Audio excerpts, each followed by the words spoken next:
Amen. Est-ce que tu peux acclamer le Seigneur alors que j'invite Papa pour la prédication?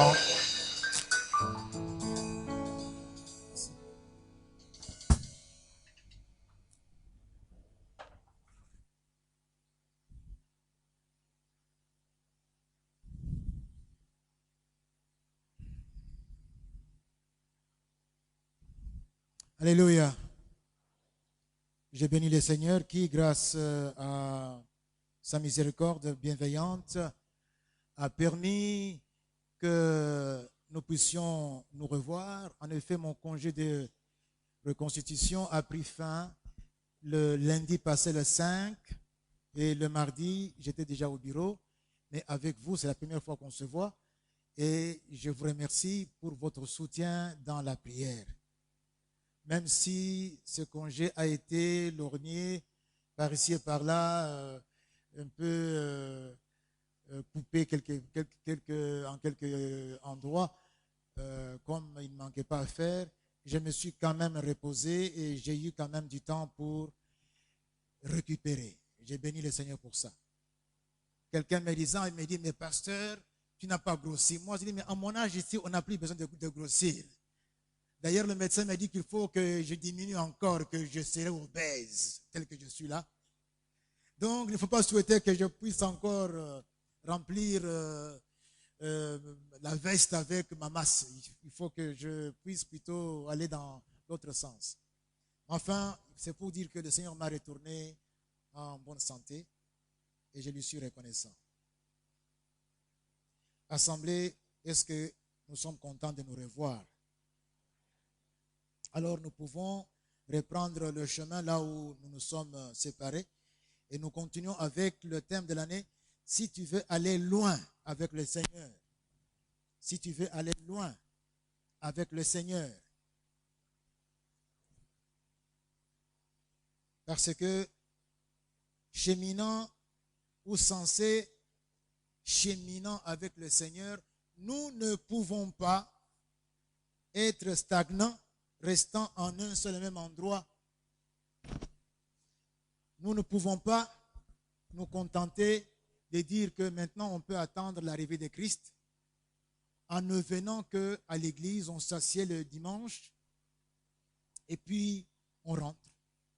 Non, nous devons déjà, par exemple, le premier jour de la semaine, avoir planifié ce que nous allons faire avec le Seigneur afin que nous soyons en train d'aller avec lui le plus loin possible. On doit savoir ce qu'on va faire avec lui aujourd'hui, le lundi, le mardi, jusqu'au samedi.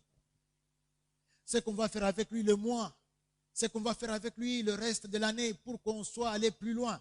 De sorte qu'au 31 décembre, on dise, au 1er janvier, j'étais par là, mais j'ai fait du chemin avec le Seigneur. Regarde où je suis avec lui et rendre grâce à Dieu pour cela. Alléluia. Le dernier trimestre ici, le thème, c'est aller loin. Si tu veux aller loin, là, on me perturbe. Aller loin dans le témoignage. Voilà, merci, mon cher Jean-Marc. Aller loin dans le témoignage. Aller loin dans le témoignage. On va, pour cela, lire deux textes. L'un dans Luc, chapitre 5, versets 1 à 6, et l'autre dans 2 Timothée, chapitre 4, 2 à 5. Commençons avec le premier texte, et si vous le voulez bien, je vais vous demander de vous mettre debout. On va lire le texte des Écritures, debout par respect au Seigneur.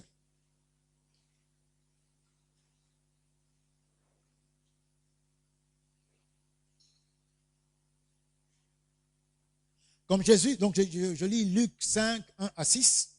Comme Jésus se trouvait auprès du lac de Génézareth et que la foule se pressait autour de lui pour entendre la parole de Dieu, il vit au bord du lac 2 barques d'où les pêcheurs étaient descendus pour laver leurs filets.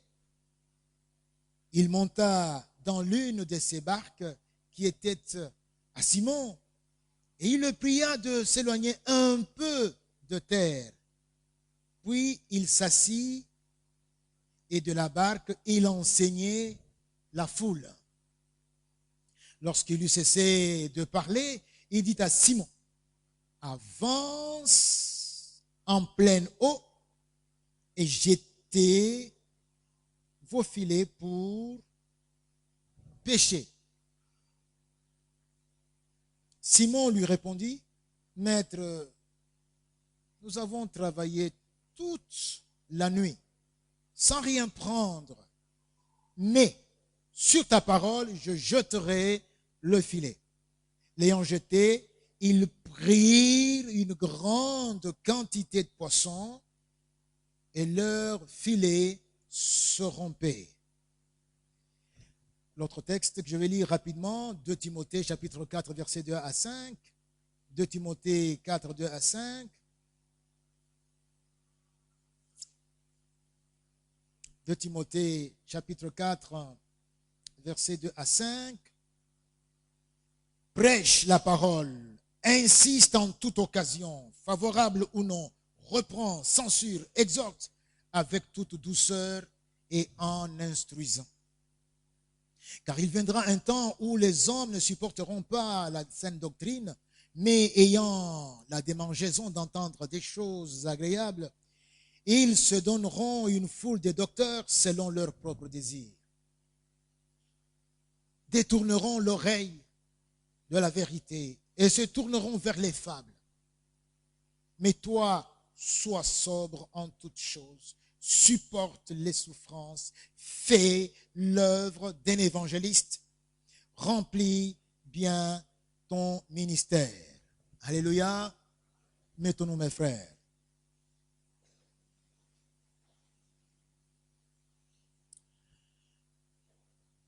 Bien-aimés dans le Seigneur, pourquoi sommes-nous sur la terre?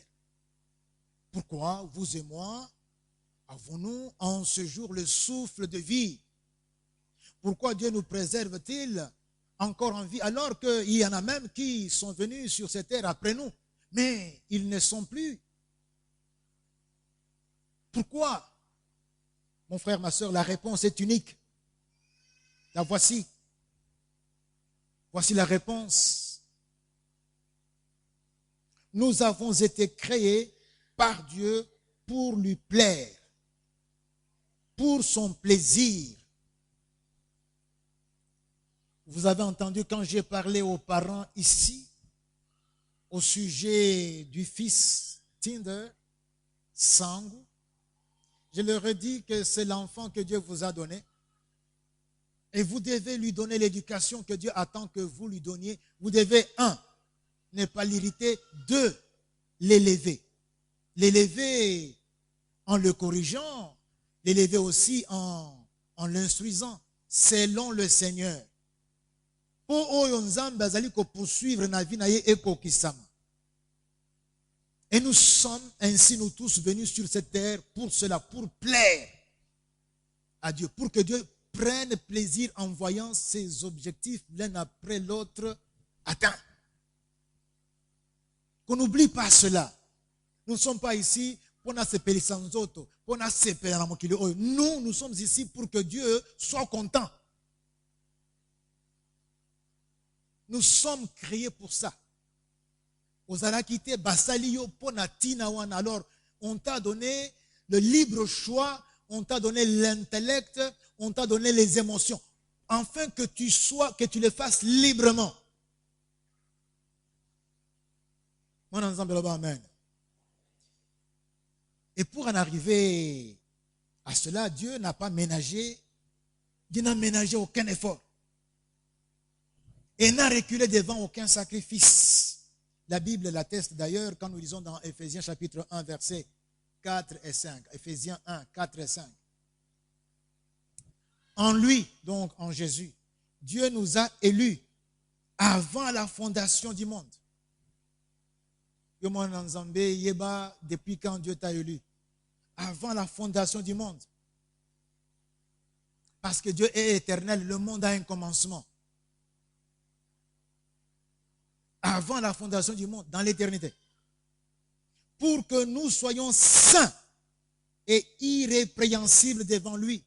On ne peut pas plaire à Dieu autrement qu'en étant saint, en étant en harmonie avec lui, en vivant d'une façon à fuir le mal et non en courant après le péché et en vivant les péchés comme l'eau. Nous ayons prédestiné dans son amour à être ses enfants.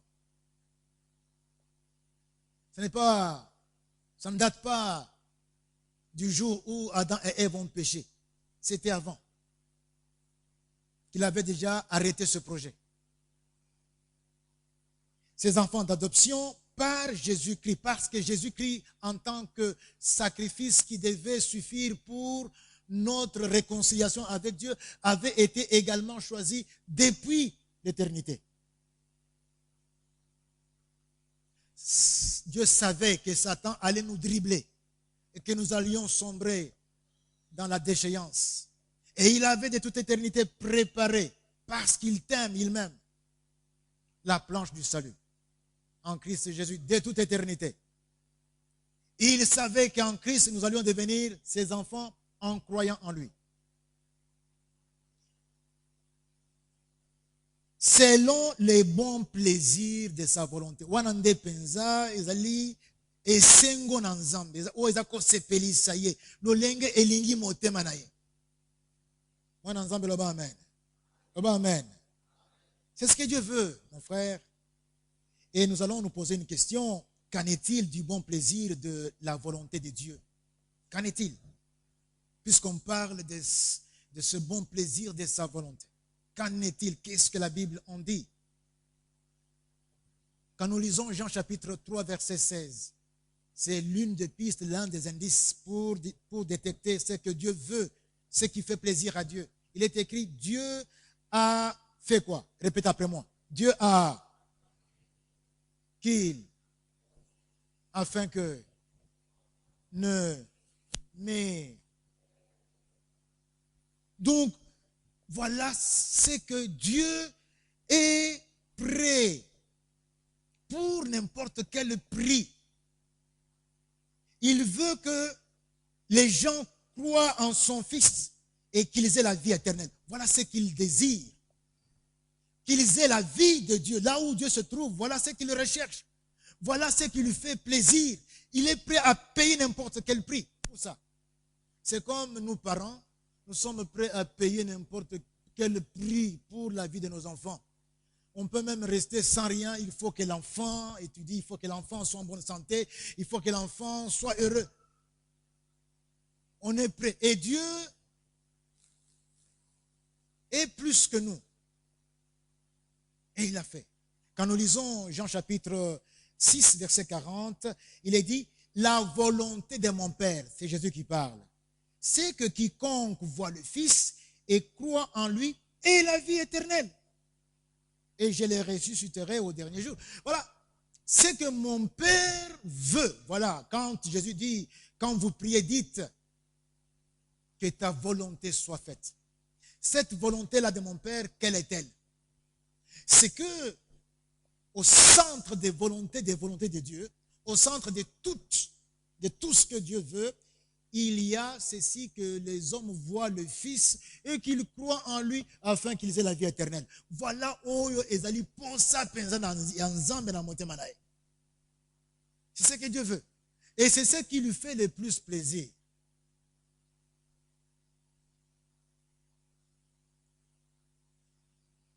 Bien-aimés, c'est la raison pour laquelle nous sommes appelés à être des témoins. C'est cette raison-là. Quelle est-elle? Faire voir le Seigneur Jésus au monde en faisant usage de tous les moyens à notre portée pour que le plus de gens possible croient en lui et soient sauvés. C'est cela en quoi consiste notre mandat de témoin. Faire en sorte que les gens voient et entendent Jésus. Et puis, par tous les moyens dont nous disposons et qui sont à notre portée, faire en sorte que les gens le voient, l'entendent, parce qu'en le voyant et en l'entendant, ceux qui l'entendent et le voient vont être sauvés. La parole sauve. Vont être sauvés. Et vont avoir la vie éternelle. Parce qu'ils ont cru en lui. Vous comprenez bien que si vous êtes là, en train de faire cela, vous êtes au centre des centres de la volonté de Dieu. Alléluia. C'est ça. C'est pourquoi Christ nous a appelés à être témoins. Quand il disait que vous serez mes témoins. Quand le Saint-Esprit va survenir sur vous, vous aurez la puissance de ce même esprit et vous serez mes témoins, non seulement à Jérusalem, mais aussi en Judée, mais aussi en Samarie, mais aussi jusqu'aux confins de la terre. C'est en ceci que consiste le témoignage, la vie de témoin. Tout ce que tu as, les moyens, toute la nouvelle technologie, tout ce dont tu disposes comme relation, toutes les capacités, tout ce que tu es et tout ce que tu as. Faire en sorte que le plus de gens possible, tout autour de toi et au loin, voient Christ, entendent Christ, croient en lui et soient sauvés. C'est pourquoi vous entendez Paul qui dit dans Romains chapitre 10, verset 14, « Comment croiront-ils en celui dont ils n'ont pas entendu parler? Et comment en entendront-ils parler s'il n'y a personne qui prêche ?» Et Paul est en train de nous interpeller, n'est-ce pas donc, pour nous dire que il faut que nous allions prêcher, sinon ils n'entendront pas parler de Christ et ils ne pourront pas croire en celui dont ils n'ont pas entendu parler. Est-ce que je parle à quelqu'un qui se reconnaît être témoin ici dans la salle? Est-ce qu'il peut lever la main pour dire, mais voici, je suis témoin? Voilà ce que Dieu nous dit. Si nous nous taisons, personne n'entendra parler de Christ, et puisqu'ils n'auront pas entendu, ils ne croiront pas. Mais si nous parlons de Christ, ils vont entendre parler de Christ et ils vont croire en lui. Et en croyant en lui, ils ont le salut. Dieu a voulu que ça soit comme ça. Le salut, s'il était acheté, vous comprenez bien que personne ne pouvait avoir suffisamment de moyens pour se le procurer.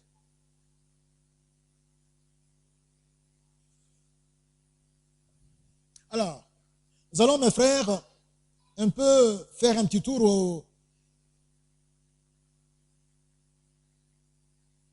au chapitre 5 de Luc pour parler de l'état des lieux. Quel est l'état des lieux? On va faire allusion au contexte où se trouvaient Pierre, Jean et Jacques lorsque le Seigneur Jésus les a rencontrés, mais aussi parler de notre contexte. L'état des lieux, à ce moment-là, lorsque le Seigneur vint les trouver, et quel est le nôtre aussi aujourd'hui, car le même mandat qui leur avait été confié, si vous lisez ce texte, vous verrez que finalement, Pierre et compagnie vont abandonner les barques et suivre Jésus. Le mandat pour lequel ils ont suivi Jésus et qui leur avait été donné comme à nous étant le même, alors considérons et puis voyons voir quel est l'état des lieux. Le Seigneur Jésus, mes frères, et Simon-Pierre étaient tous dans le texte que nous avons lu, occupés chacun à son business. Chacun vaquait à son business. Nous voyons au premier verset, il est dit, comme Jésus se trouvait auprès du lac de Génézareth et que la foule se pressait autour de lui pour entendre la parole de Dieu. Jésus était occupé à son business, à ses affaires. Comme il dit, je suis descendu sur terre pour faire non pas ma volonté, mais la volonté de celui qui m'a envoyé. Il était occupé aux affaires du Père. Verset 2, il vit au bord du lac 2 barques, d'où les pêcheurs, Pierre, Jacques et Jean, étaient descendus pour laver leurs filets. Chacun était occupé, chacun à son business. Ceux-ci, après avoir travaillé toute une nuit, sans avoir attrapé un seul petit poisson,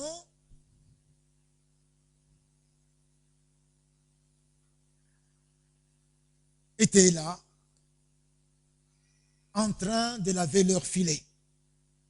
Vous comprenez, mes frères, que Pierre et compagnie devraient être frustrés, blasés, déçus, découragés après une telle nuit. Sans un seul petit fretin dans les filets. Ils étaient occupés, c'est vrai, à laver, mais à se poser 1000 questions, entre autres, on va rentrer à la maison même bredouille. Quelle gêne, quel embarras. Tu es parti faire les affaires, tu t'es dépensé, et voilà que rien n'a réussi. Bon, je vais rentrer à la maison, comment? C'est comme les enfants qui, après avoir étudié, n'ont pas réussi. Je vais parler à papa et à maman comment? Alors ici, ce ne sont pas papa et maman qui encore ont le temps de nous caresser. Non, je veux dire quoi? Les enfants attendent, mon épouse attend. Ce sont les pensées qui occupaient ces trois messieurs. Ils étaient, et Dieu, en les voyant à cela, il applaudissait, il faisait ce qui était bien.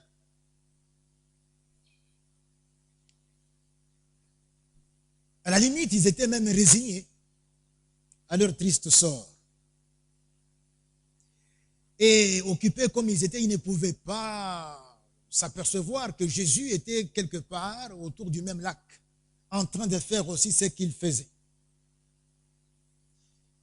Car il est écrit que Jésus était occupé à gérer la foule qui se pressait autour de lui pour entendre la parole de Dieu. Donc chacun était occupé à ses affaires. Jésus occupé avec la foule, les pêcheurs avec accent circonflexe, occupés à leurs préoccupations tout à fait relatives à leur métier de pêcheurs. Alors je vous demande de faire attention maintenant. On va progresser dans notre propos. On progresse. Écoutez-moi parler maintenant.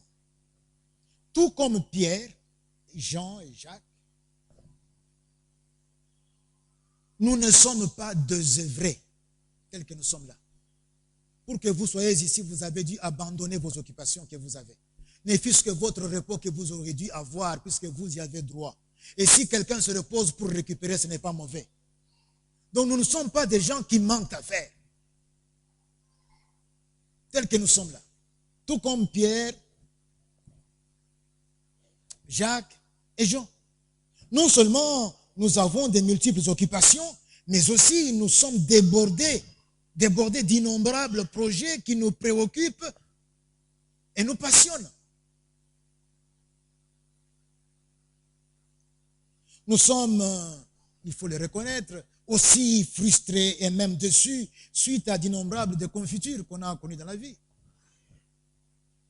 Parfois, on se dit, mais moi là, qu'est-ce qui ne va pas? Pourquoi je ne réussis pas ici?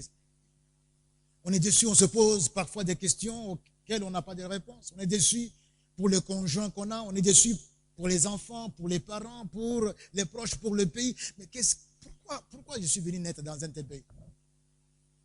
On se pose parfois des pareilles questions dans une telle famille. Mais comment est-ce que j'ai travaillé comme il fallait et puis j'arrive à ce résultat?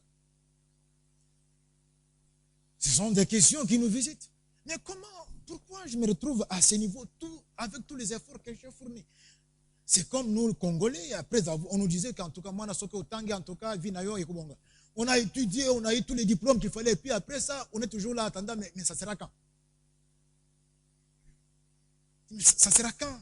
J'ai maintenant des cheveux blancs, mais les cheveux sont partis. Ça sera quand? Des frustrations pareilles, des déceptions pareilles, on les a. Tout comme ces chers messieurs, ces trois ici, qui étaient déçus après une nuit de travail. Ils se sont privés de sommeil, ils sont venus travailler. Par ailleurs, l'ennemi Satan a diversifié des distractions attrayantes dans un monde de plus en plus apostat.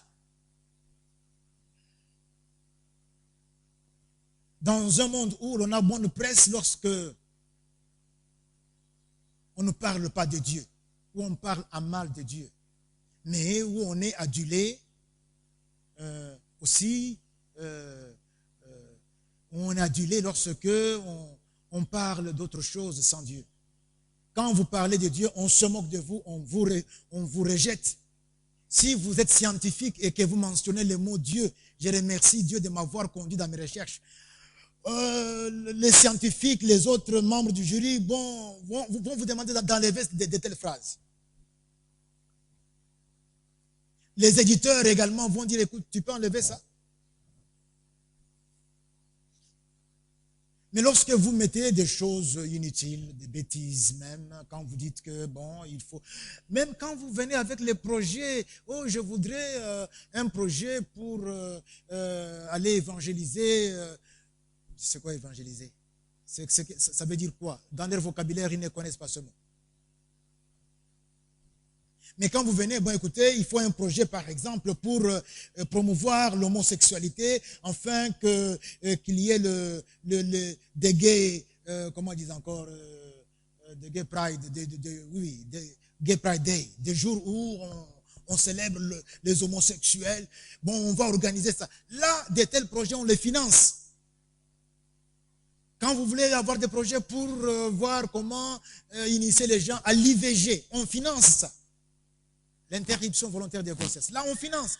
Comment distribuer les condoms dans les écoles primaires? Oui, là, on finance, on donne de l'argent.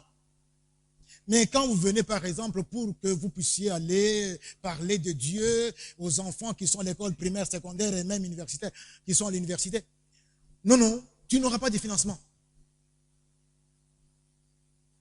Et quand tu parles contre les homosexuels, tu es arrêté, tu as des amendes.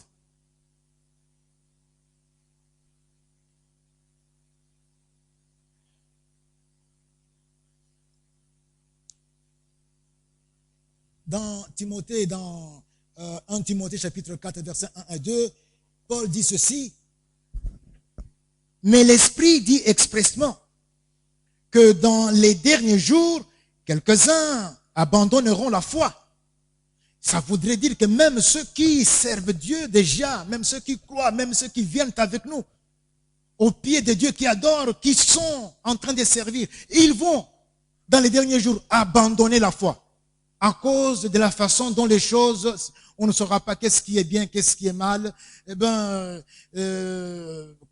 comment survivre? Il faut donc se compromettre. Ils vont abandonner la foi, beaucoup. Pour s'attacher à des esprits séducteurs et à des doctrines de démons, par l'hypocrisie des faux docteurs portant la marque de la flétrissure dans leur chair. On peut encore lire de Timothée chapitre 3, versets 1 à 5.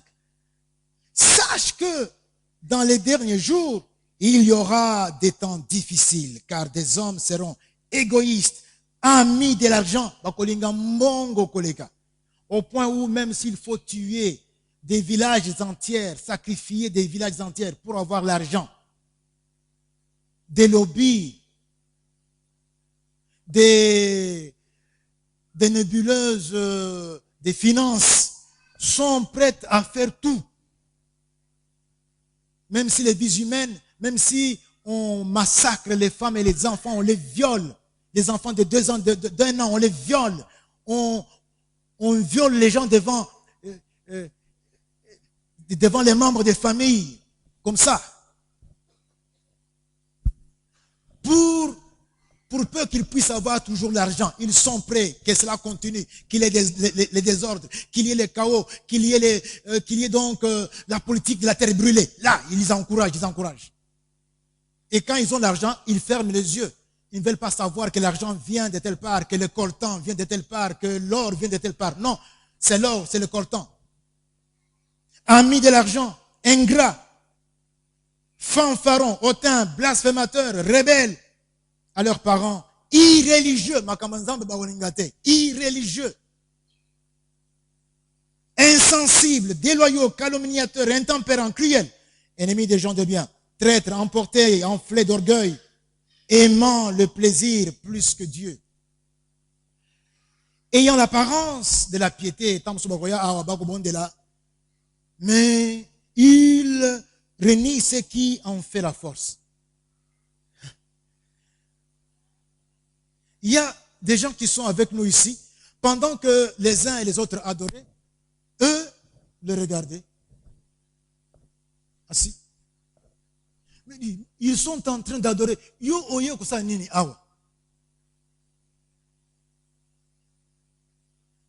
On dit mettez-vous debout, et puis pendant qu'on prie, qu'on adore là,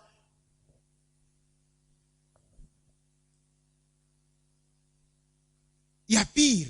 C'est qu'il y en a même qui viennent et qui confessent, qui font cela, mais ils font comme s'ils faisaient du cinéma. Ils en renient ce qui en fait la force.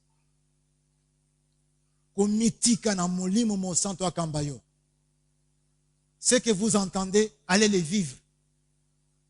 Il y en a qui renient cela. Mes frères et mes sœurs, nous baignons bien malheureusement déjà dans ce contexte. Dans le monde, tout comme dans l'Église. J'aimerais ici nous appeler à être attentifs, faire attention. Nous avons lu 2 Timothée chapitre 4, verset 3. Car il viendra un temps où les hommes ne supporteront pas la saine doctrine, mais ayant la démangeaison d'entendre les choses agréables, ils se donneront une foule de docteurs selon leurs propres désirs.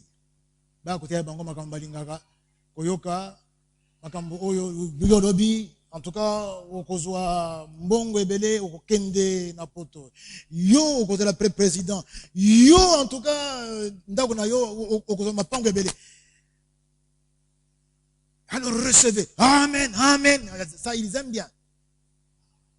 Les choses qui leur plaisent. Mais makambo oyo ete nzambe talawe nzambe alingi yango nde na kati ya motema na ye. Oh!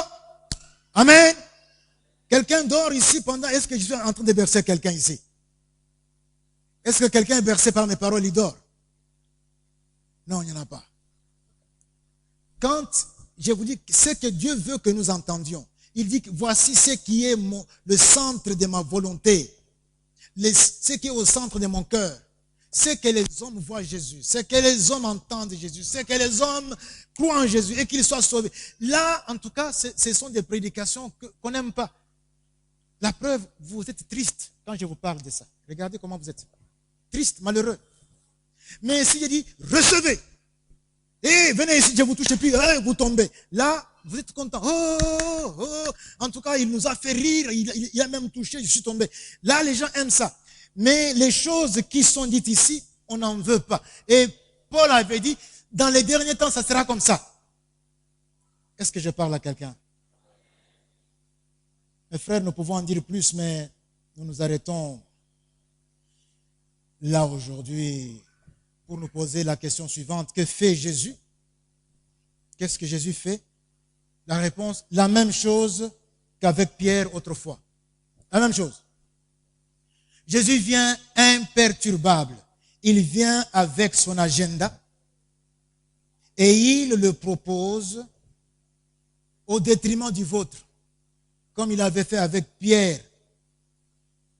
Il monta dans l'une des barques qui était à Simon-Pierre et il le pria de s'éloigner un peu de terre. Puis il s'assit et de la barque, il enseignait la foule. Mon frère, ma soeur, Pierre et compagnie avaient leur programme. Bon, ndenge lelo to lobby et l'autre côté, to lobby atambisi mon côté, donc tikato sokola to sokola minyama na biso. Après tout, enfin, comment on va parler à nos épouses, puis on va dire quoi? Ils avaient un autre agenda. Ils sont un agenda. À continuer à boîte. Qu'il soit ami ou pas avec Pierre, en tout cas Pierre avec son agenda. Et puis bon, Pierre, retire-toi un peu. En tout cas, il risque de m'étouffer ici. Comme ça, je vais leur parler à partir de là. Et puis, il prend son temps à thé. Et qu'est-ce qu'on voit? Et Pierre, et Jean, et Jacques, ils ont dû laisser faire le Seigneur. Ils ont dû favoriser son agenda au détriment du leur. Ainsi, mes frères, les gens ont pu voir Jésus. Ils l'ont entendu. Ce n'est alors qu'ils pouvaient croire et être sauvés. Pas autrement.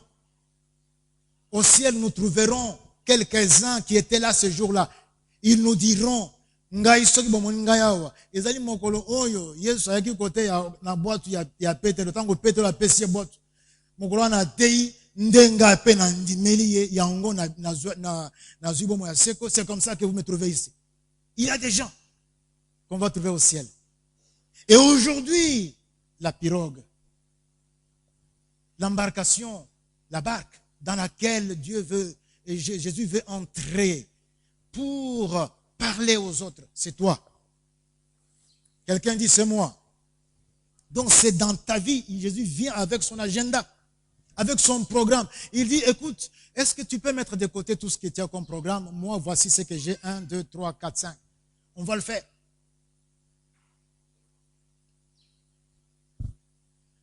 Jésus attend de toi cette disposition, afin que tu sois témoin aujourd'hui. Donc, laissez Christ se servir de toi, ce que tu es, ce que tu as, pour qu'il soit vu, qu'on le voit, et que l'on croit en lui, et que les gens aient la vie éternelle. Quelqu'un dit Amen? C'est ça. C'est cela en quoi consiste le témoignage. Qu'on voit Jésus, qu'on entende Jésus, que les gens croient. Pour que les gens croient et qu'ils aient la vie éternelle. Le succès du témoignage, c'est exposer Dieu tout simplement dans la puissance du Saint-Esprit. C'est faire voir Jésus. Laisser parler Jésus dans la puissance du Saint-Esprit. La suite, il faut le laisser à Dieu. À l'œuvre du Saint-Esprit. La foi et le salut, ça c'est Dieu qui le fait. Le témoin va foncer. Je passe au dernier point. On va glaner dans ce que nous avons vu chez Pierre et compagnie quelques secrets. Le secret de la percée dans le témoignage.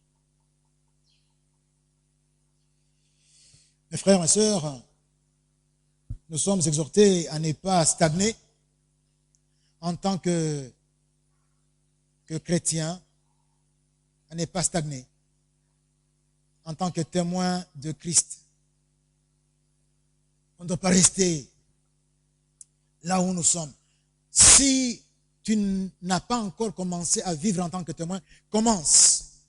Et si aussi au bandit, va loin. Va loin.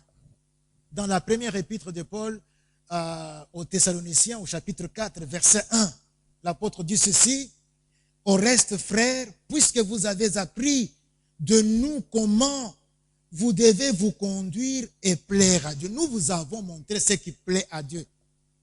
Comment vous devez vous conduire d'une façon qui plaise à Dieu. Et c'est ce que vous faites.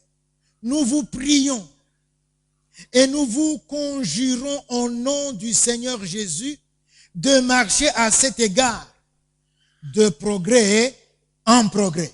Quelqu'un répète après moi, de progrès en progrès.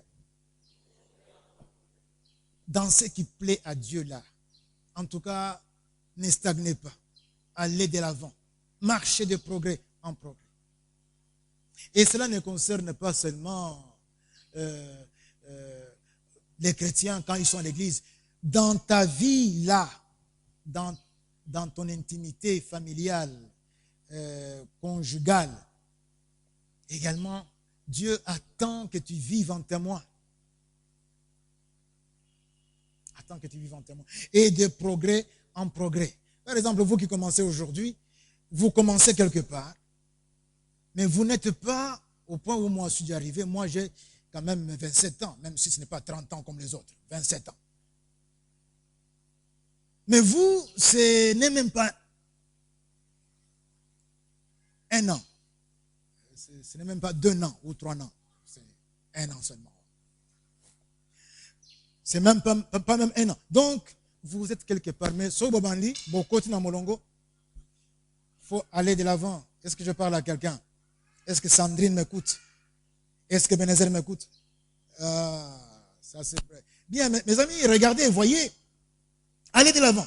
Nous avons ici, à l'instar de Pierre et compagnie, en quelques points, le secret de la percée dans le témoignage. Premièrement, nous laisser déranger par le programme de Jésus au détriment de mon agenda. Laissez Jésus venir avec son programme. Il perturbe mon agenda comme il veut. Il dit, mets de côté tes ambitions. Voici ce que je veux que tu fasses. Et puis dire, alors Seigneur, on avance avec lui. Et cela en dépit des circonstances. Il est dit ici, prêche la parole, insiste en toute occasion favorable ou non. Reprend, censure, exhorte avec toute douceur et en instruisant. Insiste. Kolembate, mais toujours avec douceur. Insiste. Censure. Car il viendra un temps où les hommes ne supporteront pas la saine doctrine, mais ayant la démangeaison d'entendre des choses agréables, ils se donneront une foule de docteurs selon leurs propres désirs, détourneront l'oreille et se tourneront vers les fables.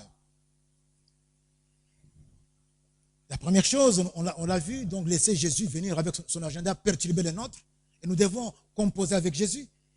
Deuxième chose, disposons de notre temps sur la terre. Nous n'avons que ça comme unique réceptacle où Dieu peut verser ce qu'il veut verser. Il n'y a que le temps. On n'a pas autre chose. Et nous devons alors utiliser tout le temps que nous avons sur la terre pour que Dieu y mette ce qu'il veut. Donc pour que nous fassions ce que Dieu attend que nous fassions, de tout ce que nous sommes, de tout ce que nous avons, pour que nous soyons des témoins. Et c'est cela que Dieu attend de nous. Vivre en témoin. Toute notre vie. Je vous dis, mes frères et mes sœurs, tous ceux qui nous accaparent à gauche, à droite, ce sont des choses qui sont bonnes. Paul dit, tout m'est permis, mais tout n'est pas utile. Tout n'est pas utile. Tout cela ne vous accompagnera pas quand vous serez devant le Seigneur. Ce qui vous accompagnera, ça sera la vie de témoignage. Quelqu'un dit Amen. Ça sera la vie de témoin. Ce n'est que ça que vous présenterez au Seigneur. C'est ainsi, lorsque vous, quand Jésus vient perturber la vie de la PPUPN avec un agenda comme il y a quelques jours d'évangélisation, vous n'êtes venu à aucune journée. Toujours, vous avez eu des justifications. Je suis occupé à ceci, à cela. On a annoncé ce programme plusieurs semaines avant pour que vous puissiez ne fût-ce que prendre un jour, que vous vous organisiez pour venir, afin que vous donniez votre barque à Jésus pour qu'il aille être vu et se faire voir par ceux à qui tu le présentes et qu'ils entendent. Non, tu as donc gardé ton programme comme il est. Le jour où tu seras malade, tu laisseras ce programme-là. Le jour où tu seras en train de respirer avec les entubés de tuyaux par ici et par là, tu vas laisser ce programme-là. Or, Jésus n'a pas voulu que tu sois entubé. Il a chassé le coronavirus pour toi. Donc, tout ce que tu as comme pour lui dire merci, c'est dire non, j'ai des programmes, j'ai à faire, j'ai des occupations, je suis un homme occupé. Personne n'est désœuvré. Vous avez vu Paul et Pierre et compagnie. Ils étaient occupés. Quand Jésus vient, en tout cas, il laisse Jésus faire ce qu'il voulait faire. Quelqu'un dit Amen. Disposons le temps. C'est tout ce que nous avons. Il n'y a pas autre chose. C'est notre richesse. C'est là où Dieu va verser ce que nous devons faire. Les témoignages qu'on doit rendre. Jésus dit, dans Jean 20, 21, comme le Père m'a envoyé, moi aussi je vous envoie. Qu'est-ce que Jésus a fait quand le Père l'a envoyé?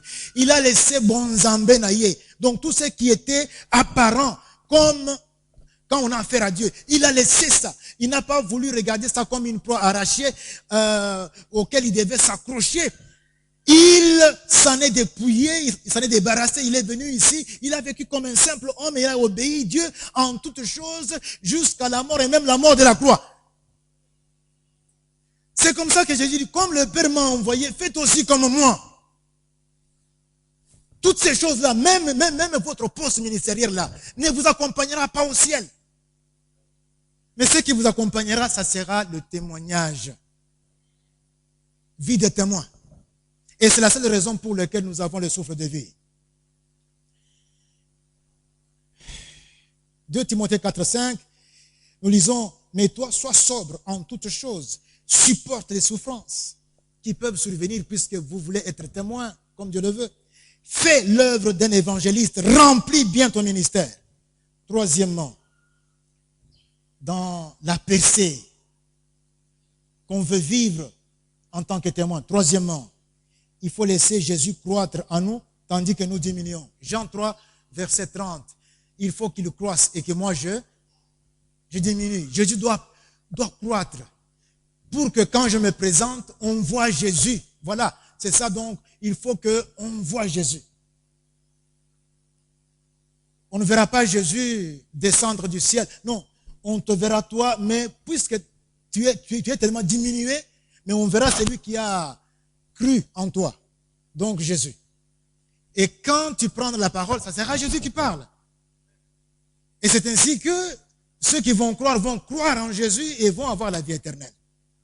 Il faut donc diminuer et que Jésus croisse. Enfin, toujours dans la percée, il faut l'obéissance, je précise le qualificatif, l'obéissance aveugle et spontanée à Jésus. Quand Jésus dit, ne parle pas, tu ne parles pas. Quand Jésus dit, arrête-toi, tu t'arrêtes. Quand il dit, fonce, même si c'est le feu, tu fonces. Quand Jésus dit, va chez tel, va voir tel, et dis-lui ceci, va voir tel, et fais ceci, ne discute pas. Va aveuglément.